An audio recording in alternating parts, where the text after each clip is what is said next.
الرحمن الرحیم. سلام علیکم ګران زده کوونکو، ښه راغلاست د فورمونو د حل سلسلې ته. موږ راغلي یو د 1400 کال فورمونه په پښتو ژبه حلوو. زموږ لومړی فورم چې په پښتو ژبه هم شروع کړی و هغه د بلخ ولایت دویم فورم د 1400 کال. نن له خیره څلورم لوست ده چې طبي علوم کوشش کوو چې په دغه لوست کې په موږ دا فورم مکمل خلاص کړو. هر فورم چې موږ شروع کړی په دلیل د پښتو کوشش کوو چې په څلورو لوستو کې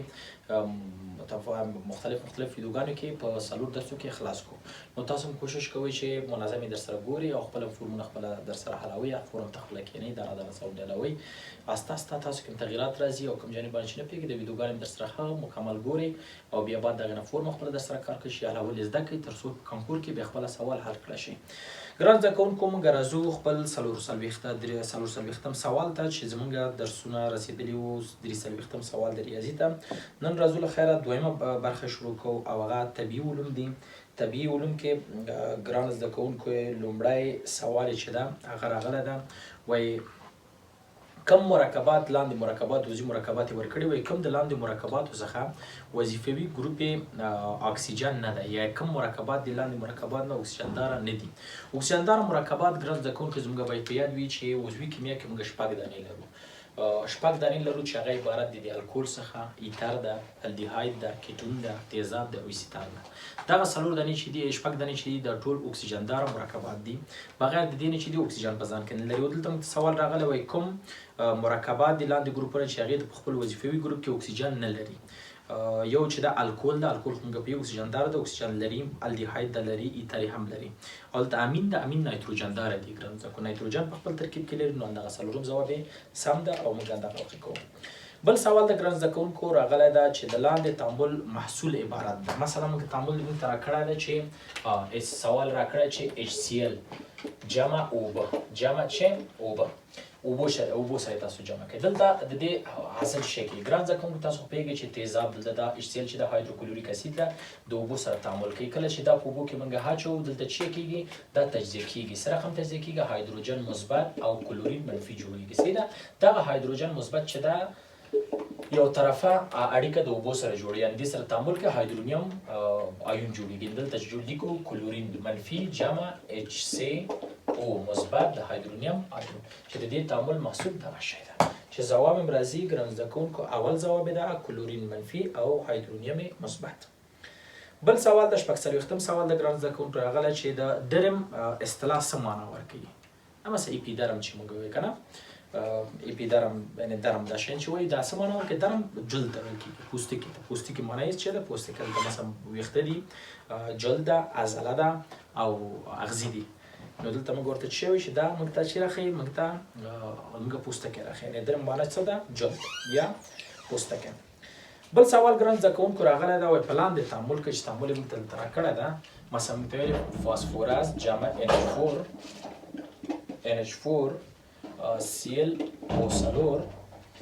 تعامل حاصل ده نایتروجن جمع کلورین جمع HCl4 ده. په دې تعامل کې موږ ته ویلي په دې کې د 4 نمبر اکسیدیشن تغییر کړی ده، یعنی نمبر اکسیدیشن موږ ته دې تعامل کې راکړی د کوم عنصر تغییر کړی. دلته تاسو ګورئ فاسفورس ګران زده کوونکو دلته 0 ده او دلته څو راغلی؟ دلته فیکس مثبت 15 شوی ده. نو اول نفر چې تغییر کړی څوک ده؟ فاسفورس. بل چې دا نایتروجن ته ګران زده کوونکو دا -3 او دلته ګورئ چې 0 شوی. دویم چارج تغییر کړی هغه چې ده نایتروجن. بل کلورین ته ګران زده کوونکو راځو، هایدروجن ته مثبت 1 ده او دلته ګورئ چې مثبت 1 ده، تغییر نه ده کړی، توپیر پکې نه ده راغلی. کلورین چې د ګران زده کوونکو مثبت 2 ده دلته او دلته چې شوی 0 شوی. نو دیم تغییر کړی ده. صحیح ده؟ او اکسیجن دلته -2 ده، هلته -2، تغییر نه ده کړی. درې عنصرونه چې فاسفورس ده، نایتروجن ده او کلورین ده، د درې واړو په دې تعامل کې څه کړی؟ نمبر اکسیدیشن یې توپیر کړی یا یې تغییر کړی ده. صحیح ده؟ ځوابونه یې هلته ګورو. بل سوال ګران زده کوونکو داسې راغلی ده چې د لاندې اورګانیلو څخه د لاندې اورګانیلو کوم یو یې په پروکاریوتو کې موجود دی؟ موږ خو حجرې د هستې د نظره، منظمه هستې د نظره په دوه برخو ویشل، یو پروکاریوت دی، یو یوکاریوت دی. هغه حجرې چې منظم هستوي غشا لري، یعنی هسته په منظمه ډول په یو غشا کې پوښل شوې ده په منځ د هسته کې موجود ده هغې ته موږ چې وایو یوکاریوت وایي چې دا یعنې پرمختللي حجرې دي او ډېر اجزاوې له مایټوکندریا لري رایبوزوم لري اندوپلازمیک ریټیکولم هر څه لري اما هغه حجرې ګران زده کوونکو چې هسته یې منظمه نه ده غشی حجروي نه لري نو دې د هستوي نه لري نو دې چې دي زیاتره شیان مثلا اندوپلازمیک ریټیکولم نه لري مایټوکندریا نه لري ګولجي اجسام نه لري صحیح ده خو دې یو شی لري رایبوزوم لري هغه هم کوچني رایبوزوم لري هغه هم شی کوچني دلته موږ وایو چې په پروکاریوت حجراتو کې کوم ارګانیول موجود دی اوس مثلا مایټوکندریا وایي نه نشته اندوپلازمیک ریټیکولم نه نشته رایبوزوم سمه ده رایبوزوم پکې شته ده کوچني دي یعنې دا صحیح ده او ګولجي اجسام دي ګولجي اجسام هم پکې نشته بل سوال د ګران زده کوونکو چې هغه دا وایي مالیکولي کتله د میتایل سایکلو بیوتان پیدا کړی یعنې موږ ته وایي دلته چې میتایل سایکلو بیوتان کتله مالیکولي کتله موږ ته پیدا کړي موږ ټول پوهیږو چې د سایکل الکانونو فورمول چې د CnH2 ده په دې شکل CnH2 ده دلته بیوتان چې د څلور ته ویل څلور چې وضع کوڅو کېږي C4H8 صحیح ده دا سایکل بیوتان ده اوس میتایل هم ورسره راغلی ده موږ دلته کولی شو چې ورکړو دلته یو رابطه ورکړو دلته ولیکو رابطه CH3 دغسې په دې شکل یې لیکو صحیح ده اوس موږ سره هم کتله پیدا کوو دا 12 ده دا یو ده دا 12 ده دا یو ده څلور په 12 کې 48 کېږي جمع یو په 2 کې 2 کېږي جمع یو په 12 کې 12 کېږي جمع یو په 3 کې 3 کېږي چې د 48 خو 12 شپېته شپېته اوه شپېته اوه شپېته 3 کېږي اویا نو دې کتله څومره راځي اویا راوځي صحیح ده دا د میتایل سایکلو بیوتان کتله ده همداسې ګران زده کوونکو بل سوال دا وایي کروموپلاست کوم رنګونه په ځان کې لري منګه پلاستیدونه په عمومي ډول په درې برخو ویشلي ول چې یو کروموپلاستو یو کلوروپلاستو او یو لیکوپلاستو چې کلوروپلاست چې دا ګران زده کوونکو رنګ شین ده چې هماغه د پاڼې رنګ لري او هلته ترکیب ضیایي ترکیب کېږي یا فوټوسنتیز کېږي بل کروموپلاست ده چې هغه رنګه مواد دي مختلف رنګونه دي چې هغې کې مثلا زیړ هم شته سور هم شته نارنجیان رقم رنګونه پکې پیدا کېږي دلته هم سوال دا راغلی چې کروموپلاست کوم رنګونه په ځان کې لري زیړ ده ټول سم سور او بل چې د نارنجي موږ ورته وایو ټول سم ولې چې کروموپلاست او رنګونه دي ټول موجود دي پکې بل سوال راغلی پلاستیدونه هغه پلاستیدونه چې بې رنګه دي په کوم نوم یادېږي بې رنګه پلاستیدونه چې دي ګران زده کوونکو لیکوپلاست لکه د ریښې پلاستیدونه چې دي ذخیروي مواد لري ځان کې ذخیره کوي هغه رنګ نه لري لیکوپلاست په نوم یادېږي مثلا کلوروپلاست شین رنګ لري کروموپلاست هغه لري مثلا سور رنګونه مخکې ویل چې زیړ او سور او نارنجي سور رنګونه دي پکې مایکروفلامنټ مثلا بیخي بل هغه لري بل ارګانیل د بل چېرته مثلا بل تعریف لري او لیکوپلاست چې د رنګ نه لري بل سوال د ګران زده کوونکو راغلی ده مالیکولي کتله د سایکلو بیوتان پیدا کړي خپله د سایکلو بیوتان کتله یې پوښتې د سایکلو بیوتان مخکې موږ ویلې څلور دلته ورکړو C4 C4 H څو کېږي 8 کېږي کتله د 12 د یو دا 8 شو 8 جمع څو 8 چې دا دې سره جمع کړو شپږ 50 MU د دې چې راځي کتله یې راځي صحیح د ګران زده کوونکو دغسې یعنې موږ هله وو چې له خیره عضوي درسونه چې پوره شول په هغې کې بیا مکمل در سره لیدلی شي بل سوال ګران زده کوونکو راغلی ده چې اسهالات مرضونه د کومو مایکرو ارګانیزمونو په واسطه باندې منځته راځي فنجي وایرس پروتوزوا الجی زیاتره چې منځته راوړي ګران زده کوونکو پروتوزواګانې دي چې د 10م صنف بیولوژي کې در سره وګورئ هلته پروتوزوا الخه کې همدغه ځواب یې چې ده پروتوزوا صحیح ده او بل سوال د ګران زده کوونکو ویلی دي چې کوم مرکبات دي چې هغې د په خپل وظیفوي ګروپ کې نایتروجن لري مثلا مخکې سوال راغلی کم دي چې مثلا اکسیجن نه لري دلته اوس راغلی کم دي نایتروجن لري مثلا دلته اماید چې د ګران زده کوونکو په خپل ترکیب کې نایتروجن لري اماید امینیم لري دویم جواب ده تیول چې دا ګران زده کوونکو چې شته سلفر لري یعنې OH یعنې موږ وایو OH الکول ته وایو کله چې SH راشي دې ته چې وایو تیول وایو نو دلته څلورم جواب کې لیکلي دي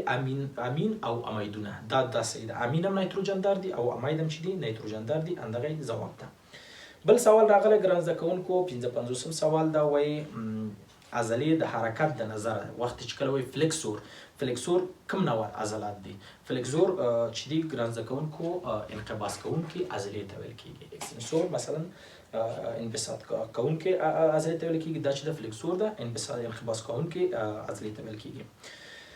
بل سوال دا ګران زده کوونکو راغلی ده یو جسم چې په یو میز باندې ایښودل شوی ده د جسم وایي په ځمکې باندې چې راوړی ده مثلا په دې میز باندې قوه ورده کړې عکس العمل قوه ده د عکس العمل قوه یا د نارمل قوه به څومره یعنې هدف دا ده چې دلته مثلا موږ یو میز لرو د دې میز په سر مونږه یو کتله ایښې دا کتله 10 کیلوګرام ده صحیح ده نو دغه کتلې یو وزن په دې هغې باندې وارد کړی ده دا په میز باندې دا میز بیرته تکیهګاه یا د نارمل قوه په دې وارد دا نارمل قوه څومره ده مونږ دا نارمل قوه په یاد چې مساوي د وزن سره ده ام ضرب جی سره جی سره یعنی نارمل مساوي کې ام چې د 10 ده او جی چې د 10 ده دا چې دې سره ضرب کو نارمل مساوي کېږي 300 نیوټن یعنی دا قوه څومره ده 300 نیوټن ده اوس دا خو د نیوټن د جنس ده او که د ډاین د جنس یې وغواړئ موږ پوهېږو چې یو نیوټن چې 10⁻15 ډاینه کېږي هلته یې وضع کوی شي او دا زول سوال راوی شي مثلا که د ډاین د جنس یې راوغواړو اینه 3 نیوټن مساوي کېږي 3 ضرب 10⁻2 د نیوټن په چې 10⁻15 ډاینه چې دلته اوس حلوو اینه نارمل مساوي کېږي 3 په خپله 10 د 2 څو کېږي 9 ډاینه دغسې دغسې خپل سوال چک کوو حلوو صحیح شو بل سوال د ګران زده کوونکو بیا سوال راغلی دی وایي چې کیمیاوي فورمول د سوډا یعنې هغه سوډا چې په اوړو کې اچول کېږي په اوړو کې اچول کېږي د ډوډۍ سوډا فورمول چې د سوپ فورمول چې د ګران زده کوونکو سودیم بایکاربونیټ ده سودیم بایکاربونیټ د فورمول ده سودیم ده او بایکاربونیټ دلته ورته لیکي دغه سودیم بایکاربونیټ چې دا د ډوډۍ سوډا فورمول ده باید همیشه چې په دغه لاندې تعامل کې چې عبارت د فاسفورس جمع NH4 ClO4 تعامل یې کړی دلته موږ ته راغلی مثلا نایتروجن جمع کلورین او جمع څه ده جمع HCl H3 PO4 فاسفوریک اسید صحیح ده دغسې په دې تعامل کې موږ ته ویل شوي چې نایتروجن نمبر اکسیدیشن کوم عددو ترمنځ تغیر کړی دی یعنې نایتروجن هغه څه ووایي دا نمبر اکسیدیشن کم دي ګران زده کوونکو دلته چې دا نایتروجن هغه چې د نمبر اکسیدیشن -3 ده او دلته چې دا 0 ده نو د نایتروجن نمبر اکسیدیشن د -3 او د 0 ترمنځ باندې څه کړی ده توپیر یې کړی ده دا یې ځواب شو بل سوال راغلی ده وایي د یو موج سرعت چې ده په یو محیط کې 14 سانتي متره ده طول د موج طول د 14 سانتي متره دی او سرعت په دې محیط کې پیدا کوي که چیرې همدغه سرعت د دغه موج په بل محیط کې 11 متر پر سکند او د موج طول چې ده 22 سانتي متره وي تاسو دا راته پیدا کړئ هدف یې دا ده چې ویاک سرعت یوې راته پیدا کوي سرعت په دې شرط چې لامدا یوې چې ده تقریبا څو وي لامدا یوې مساوي وي د 14 سانتي مترو سره او وي دوی موږ ته راکړی ده څو 11 متر پر سکند او لامدا دویم راکړی ده چې راوتی ده څو 22 سانتي متره تاسو موږ ته ویو پیدا کوي موږ وایو چې ویو پر وی دوه مساوي کېږي لامدا یو پر لامدا دوه داسې ورته پیدا کوو ویو په خپله لیکو وی دوه څو لیکو وی دوه هلته 11 لیکو مساوي کېږي لامدا یو څو ولیکو لامدا یو به ولیکو چې 14 صحیح ده او لامدا دو به ولیکو 22 صحیح ده 22 داسې به ورته ولیکو اوس به ورته حل کو سوال لیږل ته ورته یو 11 دوه 11 صحیح ده یو دوه اوه دوه نو وی دوه یو مساوي کېږي 9 متر پر سکند دغسې دې ځواب شو 9 متر پر سکند سرعت شو صحیح ده ګران زده کوونکو بل سوال د ګران زده کوونکو چې د منتل غشا د کوم مرکب څخه جوړ شوی د منتل غشا چې د ګران زده کوونکو د کلسیم کاربونیټ څخه جوړ شوی ده د فورمول د کلسیم کاربونیټ دغه فورمول څخه جوړ شوی چې د څلورم ځواب یې صحیح ده بل سوال ورکړی ګران زده کوونکو په اوکسي فلوراید کې یعنې OF2 کې تاسو وایي د اکسیجن نمبر اکسیدیشن څو ده ګران زده کوونکو د اکسیجن نمبر اکسیدیشن په یاد چې اکثرا ډېر وخت -2 وي -1 کېدای شي -1 پر 2 کېدای شي -1 پر 3 کېدای شي او -2 کېدای شي خو کله چې فلورین سره مخامخ شي همیشه په یاد -2 ده فلورین باندې یعنې داسې نه کېږي چې فلورین الکترون په اکسیجن وبایلي اکسیجن یې هر چېرته اخلي خو فلورین مخته یې بیا نشي اخیستی دلته دې -2 عمل کړی دلته دې -1 عمل کړی دا څه لیکو -2 دا په یاد په اوکسي فلوراید کې اکسیجن چې ده -2 عمل کړی تیزابي تعاملونه وایي تیزاب او قلویګانې دا په کوم بخش کې چیرته موجود دي مثلا په طبیعت کې موجود دي تیزاب تعاملونه اکثره چیرته دي محیط آزاد محیط کې دي په ژوندي ارګانیزم کې دي او په لابراتوار کې دي چې زیاتره په ژوندي ارګانیزم کې موجود دي بل سوال راغلی 40 سوال ده وایي د یو محلول نارمل غلظت پیدا کوي نه نارمل ټي پیدا کوي دلته ولیکو چې نارمل ټي تاسو پیدا کوي صحیح ده چې د دې محلول حجم چې ده وي مساوي څو ده وي مساوي 80 ملي لیتره ده 80 ملي لیتره او بل راکړه ده چې کتله چې ده 15 ګرامه ده 15 ګرامه ده د دې او موږ ته بیا ویلي دي چې مرکب ده سلفوریک اسید یعنی H2SO4 ده صحیح ده دلته موږ ته نارمل غلظت فرمول لري چې نارمل غلظت مساوي کېږي M ضرب زر تقسیم غټ M ضرب V ضرب A مؤثر ولانس صحیح ده. دلته وایي نارمل غلظت مساوي کېږي ام څو دې وضع کړو 15 ضرب زر لیکو ضرب زر تقسیم ام 98 لیکو ضرب حجم چې څو ده 80 ده او ضرب ام چې ده 2 راوځي دلته 2 لیکو صحیح ده. ګرانه زده کوونکو سین مساوي کېږي سین مساوي کېږي چې دلته اوس دا محاسبه که څو راوځي 0 د 0 سره لاړه 2 د سره اختصارو د 4 شو 4 م اختصارو د 15 شو صحیح ده. سره ضرب کې یو سلو څو کېږي یو سلو 15 یو سلو 15 راخلو په 98 چې کوو تقسیم کوي شو. دا سوال موږ په ماشین حساب کې مل کوو همدغسې م کوی چې صورت تقسیم مخرج کو او ځواب فکس راوځي 1.8 چې د یو موج سرعت چې د 1 متر پر سکند ده او د موج اوږدوالی چې ده 14 سانتي متره او که چیرې د بل په بل محیط کې د دې سرعت 11 متر پر سکند نو تاسو موږ ته ووایئ چې د دې د موج اوږدوالی څومره. دا مخکینی سوال ده چې مخکې مثلا ورک ده او دا دفعه مثلا موږ نه 2 ورک شوی دی. موږ د هدف دا ده چې موږ سره ټول موج رانه غوښتی ده او دلته موږ ورته پیدا کوی شو. موږ پخوانی سوال یو پر وي 2 مثلا لمده یو پر لمده ده الی کوي. بل سوال راغلی وایي که چیرې د یو جسم یو المونیوي میله ده د هغې لومړنی طول تاسو موږ ته پیدا کړئ. لومړنی طول یې موږ ته پیدا کړئ که چیرې دې ته موږ حرارت ورکړی د دې طول هم لږ غټ کړی وي یعنې طول څومره یو 120 ته رسېدلی وي او تغیرات د طول څومره وي 10 سانتي متره. نو تاسو موږ ته وایي چې د دې لومړنی طول څومره وه. ګران زده کوونکو ګورئ وایي لومړنی طول یې موږ ته پیدا کړئ صحیح ده. دویمی طول یې چې دا موږ ته راکړی د څو ده مثلا موږ ته ویلي دي چې 120 سانتي متره ده صحیح ده. که چیرې تغیرات د طول هم څومره وي تغیرات د طول هم 10 سانتي متره وي یعنې تغییر دومره راکړی یعنې موږ یو جسم ته حرارت ورکړی طول یې غټ شوی ده اوږدوالی غټ شوی اوږد شوی ده نو څومره غټ شوی 120 شوی دا څومره و مخکې وی دا راته پیدا کړي په دې په داسې شکل چې یا په داسې حالت کې چې د دې طول 10 سانتي متره لوی شوی. خو ډېر اسان دلته ال مساوي کېږي ګران زده کوونکو ال2 منفي ال1 دلته څو کوو دا 100 ده 10 مساوي کېږي 120 منفي ال1 120 د خوا راوړه منفي ال1 مساوي کېږي 120 منفي 10 منفي 110 صفر منفي د منفي سره ال1 مساوي کېږي 110 د دې لومړنی اوږدوالی چې ده 110 سانتي متره و نو 10 سانتي متره ډېر شي 120 به شي صحیح ده. ګران زده کوونکو بل سوال بیا راغلی نارمل غلظت یې غوښتی ده وایي نارمل غلظت پیدا کړئ. موږ لیکو نارمل غلظت فرمول ام ضرب ده زر تقسیم پر ام ضرب د وی ضرب د اح. دا فرمول ده ولته کوم جزئیات چې موږ ته راګل شي هغه وضع کړو. نارمل غلظت وایي پیدا کړئ مساوي کېږي. ګران زده کوونکو دلته یې ویلي دي چې نارمل غلظت پیدا کړئ چې حجم څومره وي حجم 120 وي یعنې دلته څو وي 120 دا به 120 وضع کړو 120 او 100 ګرامه واچولي 20 ګرامه واچولي دا 20 ګرام ضرب 100 ده ضرب زر او کتله جسم څو کم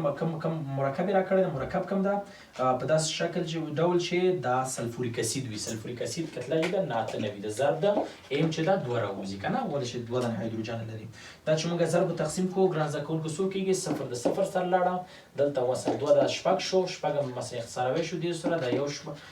3 2 شپږ کېږي او دلته 10 2 کېږي 10 په دې کې مثلا زر زر تقسیم دې کې ضرب تقسیم کې ځواب تقریبا راوځي 3.4 چې دریم ځواب صحیح ده او درس کوی شي ماشین حساب کې تقسیم کوي او کوی شي هندسي تقسیم کوي. بل سوال ګران زده کوونکو راغلی ده چې د ایتایل سایکلوپروپان مالیکولي کتله پیدا کوي. د ایتایل سایکلوپروپان فرمول چې ده C3H5 رابطه C2H5 ده. سایکلوپروپایل ده که نه ایتایل دا ده او سایکلوپروپایل دا ده ګران زده کوونکو دی فرمول ده. دلته موږ دا 12 نیو دا یو نیو دا 12 نیو دا یو نیو 3 په 12 کې شپږ دېرش یو 5 کې 15 2 په 12 کې څلېرویشت جمع څو دی 5 کې 15 څلېرویشت شپږ د څو کېږي شپېته شپېته او 15 څو کېږي اویا ځواب یې څو شو اویا یې ځواب ده ګران زده کوونکو صحیح ده. بل سوال ده کوم لاندیني حجرات په د سرو کرویات جملې څخه دي؟ نوتروفیلونه او لمفوسایتونه د دماغ حجرې د شش حجرې یا د ریې حجرې د قلب حجرې چې هماغه اول ځواب صحیح نوتروفیل او لمفوسایتونه د سرو حجراتو د نظره باغ کېږي شمیرل کېږي.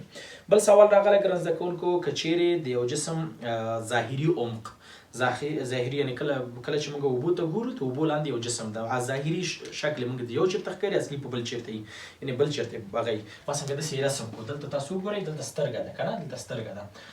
ده یو جسم دلته ده صحیح ده اصلي عمق یې دغومره ده دلته جسم ده دا موږ ته اصلي نه ښکاري دلته نه ښکاري یعنې دغلته موږ ته ښکاري یعنې دا ظاهري موږ دلته د بي په اندازه ښکاري. اوس که دې ضریب انکسار موږ پیدا کوو سره هم پیدا کوو دا غټ په وړوکو باندې تقسیموو A پر C او A پر B همداسې که سترګه لاندې یو پاس جسم وګورئ بیا موږ ته جسم د نږدې نه لرې ښکاري مثلا جسم دلته موږ ته به دلته ښکاري بیا هم د غټ په وړوکو باندې تقسیم کوو. دلته سوال راغلی وایي ظاهري عمق چې ده ظاهري چیرته چې د 8 سانتي متره ده او حقیقي چې د 12 سانتي متره کې ده. تاسو ضریب انکسار پیدا کړئ. 12 راسره په 8 تقسیم کړئ، یعنی 12 سانتي متره تقسیم پر 8 چې n مساوي کېږي 3 څلور او 2 څلور. 3 پر 2 ګران زرکونکي 1.5 کېږي، ځواب یې 1.5 صحیح ده. هستوي تیزابونه په خپل ترکیب کې لاندې مواد لري. اول ټول سم، ټول صحیح دی وایم. دویم ځواب د فاسفیټ ګروپ ده. دریم هغه چې د نایتروجن داره قلویګان دي او څلورم ځواب چې ده قندونه دي. چې موږ پوهیږو چې هر قلوي د هستوي تیزابونه چې دي درې برخې لري، چې قندونه دي چې رایبوز او ډیوکس رایبوز ده، مثلا نایتروجن داره قلویګان دي، فاسفیټ ګروپونه چې درې وړه صحیح دي. ټول سم ځوابونه مشکل نه لري. بل سوال راغلی ګران زده کوونکو، باکتریا په کوم ډول باندې حجروي انقسام خپل مخ ته وړي، په کوم ډول باندې تکثر کوي؟ باکتریا مستقیم ډول باندې ګران زده کوونکو تقسیم کېدل دوه رقم، چې یو امیټوز مستقیم ډول، یو مایټوز چې مرحلې لري. امیټوز چې مستقیم مرحلې نه لري، میکروبونه باکتریاګانې زیاتره دغه ډول مخ ته ځي، همدې لپاره په ډېر لږ وخت کې خپل تعداد ډېر زیات دغه کوي او د باعث د مرض کېږي. معمولا وایي آلوده اوبه یا مردارې اوبه چې نور شیان ورسره ګډ شوي، کوم ځایونه دي چې کوم شیان ورسره ګډ وي؟ حیواني بقایې ورسره ګډ وي، هایدروجن ورسره ګډ وي، حیواني او نباتي ورسره بقایې ورسره ګډ وي او اکسیجن ورسره ګډ وي. دا خو موږ پوهېږو چې هایدروجن او اکسیجن اوبه نه مرداروي، نو موږ ورسره هم نباتي هم حیواني بقایه ورسره یو ځای کېږي تر څو آلوده اوبه منځته راوړي. دا بل سوال راغلی ده په عمومي ډول باندې د هایدروجن او د اکسیجن د اکسیدیشن نمبر څو دی؟ یعنی هایدروجن په عمومي ډول په څو عمل کوي؟ هایدروجن ګران زده کوونکو دا هم په یاد وي، هایدروجن اکثرا مثبت یو عمل کوي. کولی شي په هایدرایدو کې، هایدراید چې کله مرکبات جوړوي کولی شي منفي یو عمل وکړي، څنګه مثلا سودیم هایدراید، لیتیم هایدراید، دې کې منفي یو عمل کوي، خو نور اکثرا په ټولو مرکباتو کې موږ زیاتره د څو نیسو؟ مثبت یو نیسو. نو په عمومي ډول باندې موږ ورته مثبت یو چی کوو، مثبت یو حلقه کوو. سم ده. بل سوال ده عضلې چې دي زموږ د انسانانو عضلې چې دي د کومو پروټینونو د فعالیتونو په اساس باندې کار کوي؟ یعنی کوم پروټینونه په یو بل باندې ښویېږي او موږ ته حرکت منځته راوړي. مثلا اوله خبره چې دا مایوسین ده، دویم چې د اکټین ده، دریم چې د اکټینومایسین ده او څلورمه خبره انټیجن ده. نو موږ دلته ورته وایو اکټینومایسین هغه عضلې دي ګرانو، هغه پروټینونه دي کله چې دې دواړه یو بل باندې حرکت کوي نو دلته باعث د دې کې چې عضله چې وکړي حرکت وکړي. یعنی موږ د عصبي سیستم چې موږ واده دې ته اړ کوي چې موږ حرکت وکړو، موږ څه رقم اړ کوي همدغه عضلو که همغه عضلې ته غواړي چې حرکت ورکړي، اکټینومایسین په یو بل باندې ښویېږي، مخالف حرکت کوي او باعث د دې کې چې موږ حرکت وکړو او د یو ځای نه بل ځای ته لاړ شو. کم مواد دلته راغلي دي، وایي کم مواد لاندې موادونه د انسان په عضویت کې ډیره انرژي هغه کوي، ډیره انرژي تولیدوي. مثلا ته راغلی کاربوهایدریت ډیره انرژي تولیدوي، شحم ډیره انرژي تولیدوي، ویټامین ډیره انرژي تولیدوي که پروټین. نو موږ خو دا مخکې نه ویلي دي، صحیح ده. موږ مواد د دې لپاره چې زموږ بدن جوړ کړي یا موږ بدن چې موږ د دې لپاره چې ټولو ورځني کارونه پرې مخ ته ویسو موږ ضرورت لري انرژي تولید کړو. دا د انرژي لپاره مواد چې د درې مواد دي ګران زده کوونکي، یو چې د کاربوهایدریت ده، پروټین ده او بل چې د شحم ده. چې دې کې کاربوهایدریت 1 ګرام نه 4 کیلو کالوري انرژي تولیدېږي، د پروټین هم همداسې 1 ګرام نه 4 کیلو کالوري انرژي تولیدېږي او د شحم نه 9 کیلو کالوري انرژي تولیدېږي. یعنی زیاترین انرژي دلته موږ ته چیرې کوي؟ شحم راکوي. یعنی دا هم په یاد وي چې موږ ته زرترین یعنی ډېر زر چې انرژي بدن ته ورکوي هغه کاربوهایدریت ده، صحیح ده. یعنی زر انرژي بدن ته ورکوي او ډېره انرژي چې ورکوي تر ټولو هغه شحم ده. او پسته انرژي چې ورکوي او انرژي یې هېڅ نه ورکوي او د ساخت و ساز لپاره د بدن لپاره لکه پروټین، مغز او حجرې جوړوي، هغه عبارت څخه د پروټین څخه. نو شحم دلته ځواب ده چې تر ټوله انرژي ډېره انرژي په بدن کې تولیدوي. متقابل صفات په بدن کې وایي په حجرو کې کم یو دي. اوس متقابل صفات د چی په نوم یادي؟ کم نوم ده هغه ورته مثلا ډومینانت ده، ریسیسیو ده، ډومینسي ده او الیل ده. الیل ده چې الیل هم دا په جنټیک کې موږ په بیولوژي په درسونو کې هم تعریف کړی ده چې صفات متقابل یا متقابل صفات د څه چی په نوم یادېږي؟ د الیل په نوم. بل سوال دا وایي یو سوربي میله ده چې د هغې طول چې ده 210 سانتي متره ده، لومړنۍ طول 210 سانتي متره ده او نهایي طول تاسو پیدا کړئ. موږ ته موږ دې ته حرارت ورکړی او طول د دې چیک کړی، اوږدوالی فرق کړی ده، ډېر شوی ده. څومره ډېر شوی؟ 15 سانتي متره. اوس تاسو وایئ چې د دې نهایي یا دویمه طول څومره ده؟ موږ ته یې ویلې په اول کې د دې طول چې و 210 څومره یې تغیر کړی؟ 15 په اندازه، خو جمع یې کړئ 200 څو کېږي؟ 215 سانتي متره به اوس د دې طول یا اوږدوالی وي چې لومړی ځواب یې صحیح ده. بل سوال راغلی ګران زده کوونکو که چیرې 20 نیوټنه قوه په 10 درجې په 80 درجو زاویې باندې وارد شي او دغه جسم یو کوم جسم چې وارد شوی 20 متره دې ته تغییر مکان ورکړي یعنې ځای ورته توپیر زیات تغییر ورکړي نو تاسو موږ ته اجرا شوی کار پیدا کوي نو دلته موږ ته یعنې موږ ته قوه ویلې چې F مساوي کېږي څو ده F مساوي کېږي 20 نیوټنه زاویه یې راکړې ده 80 درجې صحیح ده او ډي راکړی 20 متره تاسو موږ ته ورک یا کار پیدا کړي کله چې کار په یو زاویه باندې نو موږ وایو W مساوي کېږي F ضرب D ضرب کوساین د 80 درجې دا زاویه شته W مساوي کېږي 20 ضرب څو کېږي 20 ضرب کوساین د 80 څو کېږي کوساین د 80 1 پر 2 W مساوي کېږي دا د سره اختصار لس په 2 کې 200 جوله کار موږ دلته اجرا کوو په دغه شکل یعنې دا ځواب ده 200 دریم ځواب صحیح ده بل سوال راغلی همدغه سوال دا وایي که چیرې قوه 14 نیوټنه وي زاویه 80 درجې فاصله بیا 20 متره وي نو تاسو کار پیدا کړئ همدغه سوال ده فقط دغه F په ځای موږ څو وضع کړو 14 یعنې W مساوي کېږي 14 ضرب ده D څو ده 20 متره او زاویه بیا هم 1 پر 2 ده چې دا اختصار کل ته 10 کېږي 10 په دې کې ضرب کړئ W مساوي کېږي 140 نیوټنه وبخښئ 140 جوله انرژي چې کېږي منځته راځي یا کار اجرا کیږي بل سوال دا که چیرې وای د یو جسم وای که یو جسم مثلا یو چیرته ایښودل شوی وي او په یو میز باندې یو مثلا په یو استاکیګا باندې ایښودل شوی وي او د دې د عکس العمل قوه 40 نیوټنه وي نو تاسو موږ ته د دې جسم د 3 چندې قوه پیدا کړئ یعنې هدف دا ده دلته اوس میز ده په دې باندې یو جسم ایښودل شوی دا جسم قوه څومره ده 40 نیوټنه وارده کړې د دې جسم د کتلې 3 چنده سو دا اول باید موږ کتله پیدا کړو یعنې دا چې دا N مساوي کېږي M ضرب G دغسې پیدا کېږي دلته دا څو وضع کړو 40 مساوي کېږي M ضرب G لس وضع کړو صفر د صفر سره M مساوي څو شو 4 کیلوګرام یعنې د دې جسم کتله څو ده 4 کیلوګرامه ده